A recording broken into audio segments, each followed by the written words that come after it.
I play Megan Miles. She is a newscaster at KZLA, which is sort of a local news here in Los Angeles, which is the second largest market in America. So it's a pretty big deal that she's made it here.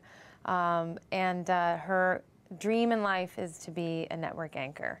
She wants to be Diane Sawyer, or Katie Couric. And when we meet her in this movie, she is interviewing for that job and is one on a very short list, one or two people to get it. And then she doesn't. She's a little bummed out at a certain point. She doesn't get this network job that's her dream job.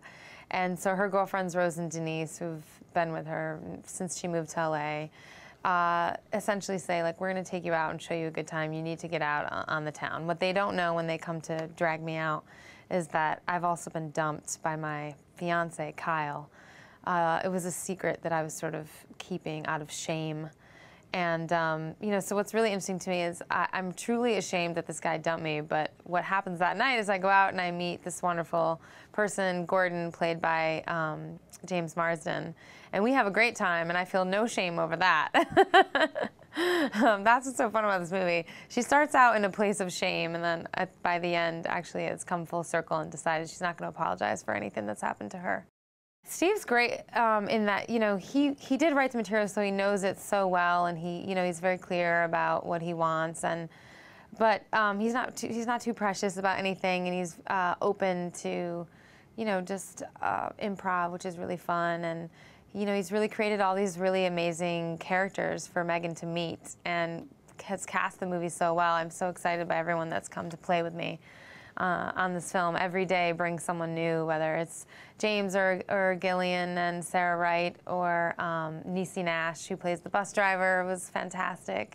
I really connected to Megan, and I really saw the possibilities for how funny she could be. And it's a very reactionary movie, however. She's really reacting to all these situations that she's in, and so it's often harder to be funny in that way. But I still felt like Megan had a lot of possibilities, especially if we establish that she's a real square and a real nerd, and really needs her horizon sort of busted open. And I think that's what this movie is about. It's about sort of finding her giddy, silly side again.